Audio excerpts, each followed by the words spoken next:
Hai, I nak sharekan Parrot Natural Body Care. Okay, jom kita tengok pilihan shower cream dulu. Okay, first one we have White Sakura, second one Thai Botanical and Herbs, and the third one White Tanaka, which is also my favourite.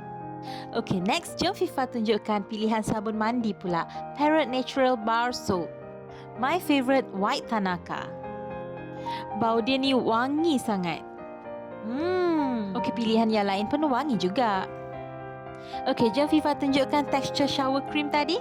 Dia wangi, soft to skin and hydrating.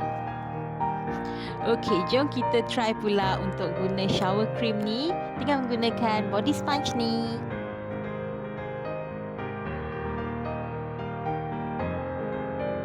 Okay, nampak banyak bubble dekat situ. Okay, let's try on my hand. Okay, it is so wangi and so soft. I really love it. Okay, nak cuba White Tanaka punya sabun mandi pula lah.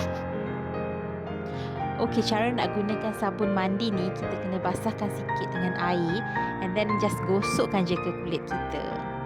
Wangi sangat guys. Okay, jom Fifa introduce korang dengan kesemua produk daripada Parrot Natural.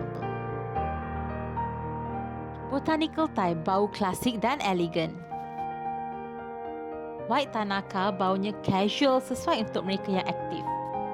White Sakura pula sangat lembut dan sesuai untuk mereka yang feminine. Manakala sabun mandian Parrot Natural terdiri daripada 5 jenis pilihan yang sangat wangi. Parrot Natural ni is my new favourite and I'm sure you guys will love it too.